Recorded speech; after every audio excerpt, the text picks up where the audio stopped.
بچوں، میں آج کلاس 3 کا سبق نمبر 3 جس کا عنوان ہے سب سے اچھا دیش ہمارا پڑھانے جا رہی ہوں۔ تو واقعی میرا دیش سبھی دیشوں سے بہت زیادہ اچھا ہے۔ مجھے اپنے دیش پر فخر ہے کہ میں ہندوستانی ہوں۔ تو میں لفظ اور معنی پڑھ کر سنا رہی ہوں، غور سے سنیں اور لفظ اور معنی کو یاد بھی کر لیں گے۔ لہٰذا میں شروع کر رہی ہوں۔ لفظ، معنی: فضائیں، آب و ہوا، فوارے، فوار کی جمع ہلکی بارش، باغ جناں، جنت کا باغ، بانکی، نرالی، انوکھی، خطے، علاقہ، نرالا، انوکھا۔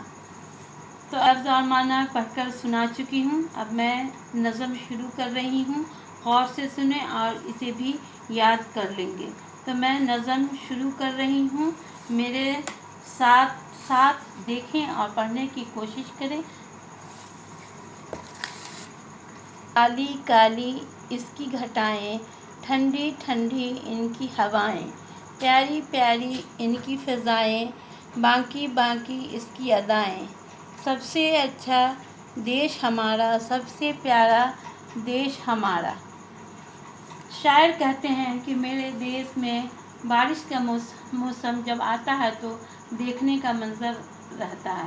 جب کالی کالی گھٹائیں یعنی کالے کالے بادل جب آسمان پہ چھا جاتے ہیں تو جیسے لگتا ہے کہ آسمان کو دیکھتے ہی رہ جائیں، اور اس کے ساتھ ساتھ ٹھنڈی ٹھنڈی ہوائیں بھی چلتی ہیں تو شاعر کو بہت سکون محسوس ہوتا ہے۔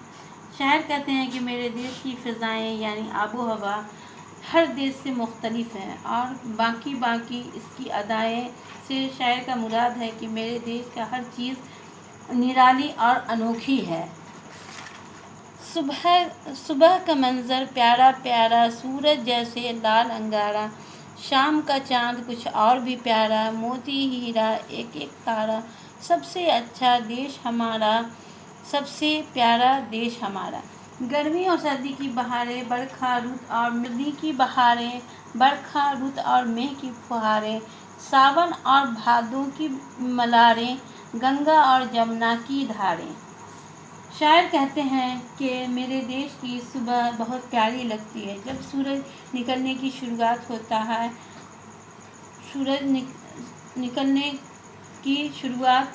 ہے تو جیسا لگتا ہے کہ سونے کا پلیٹ آسمان پر رکھا ہوا ہے، اور شام میں جب چاند کی روشنی دھیرے دھیرے پھیلتی ہے تو لگتا ہے کہ اس روشنی میں سما جاؤں، اور موتی ہیرے کی طرح آسمان پر تارے بچھ جاتے ہیں تو آسمان کی رونق اور بھی بڑھ جاتی ہے۔ ہمارے دیش میں ہر موسم کا مزہ الگ الگ طریقے سے ہے۔ گرمی کا موسم اپنا رنگ ڈھنگ، اپنی خوشنمائیت لے کر آتا ہے، تو پھر سردی کا موسم کا اپنا مزہ ہے، پھر بہار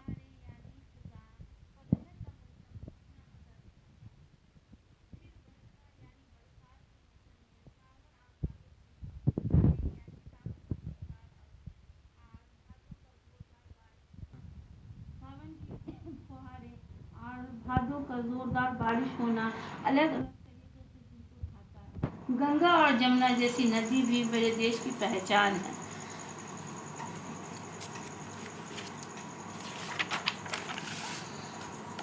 سب سے اچھا دیش ہمارا، سب سے پیارا دیش ہمارا۔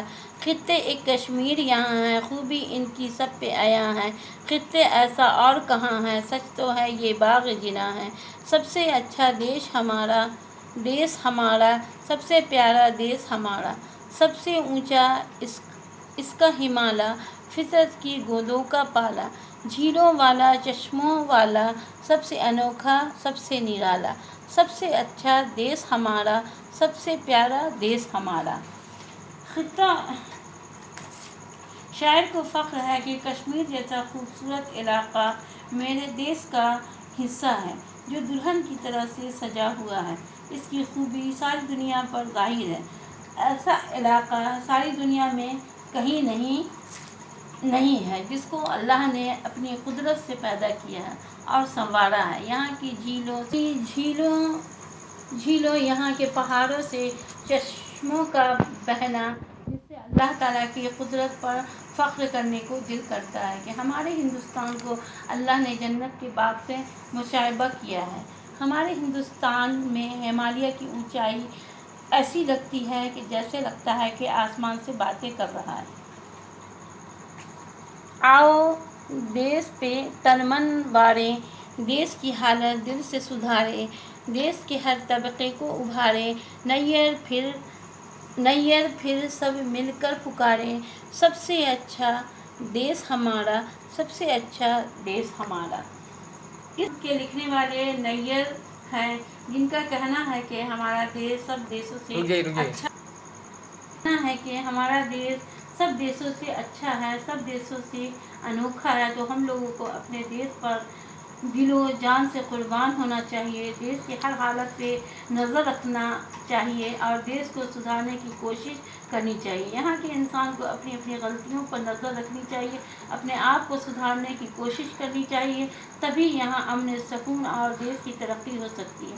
تو ہم سب مل کر اپنی غلطیوں پر نظر ثانی کریں گے اور دیس کو پرامن بنانے کی کوشش کریں گے۔ تو اب میں سوال و جواب شروع کر رہی ہوں، دھیان دیں۔ سوال و جواب شروع کر رہی ہوں۔ الف میں دیے گئے لفظوں کے متضاد لکھیں۔ ٹھنڈا کا گرم، صبح شام، اچھا برا، اونچا نیچا، چاند سورج، دیس پردیس۔ ب میں دیے گئے الفاظ سے جملے بنائیں۔ پیارا، ہمارا دیس سب دیسوں سے پیارا ہے۔ دیس، ہمیں اپنے دیس سے بہت محبت ہے۔ اچھا، جب کوئی کام سوچ سمجھ کر کیا جائے تو اچھا اور بہتر ہوتا ہے۔ گنگا، ہمارے دیس کی ندیوں میں گنگا بہت مشہور ندی ہے۔ باغ، کشمیر کا باغ جنت کے باغ کی طرح سجایا ہے خدا نے۔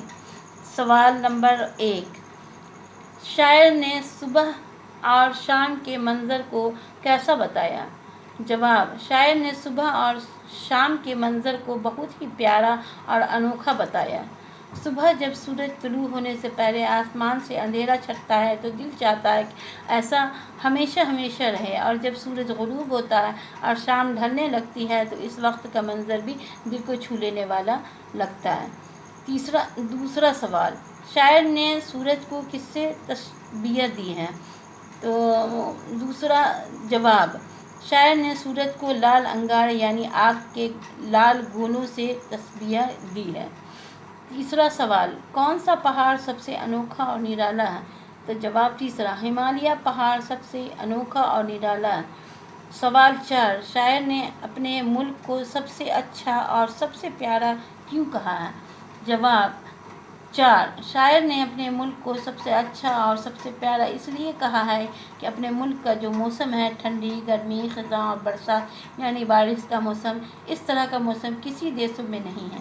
جس طرح کھیتوں میں ہریالی اور لہلہاتی کھیتی ہوتی ہے، اور جس طرح ہمالیہ پہاڑ سے نکلنے والی ندیاں اور جھیلیں پہاڑوں سے بہتے جھرنوں کا مقابلہ کوئی دیس نہیں کر سکتا، اس لیے ہمارا ملک سبھی ملکوں سے مختلف ہے۔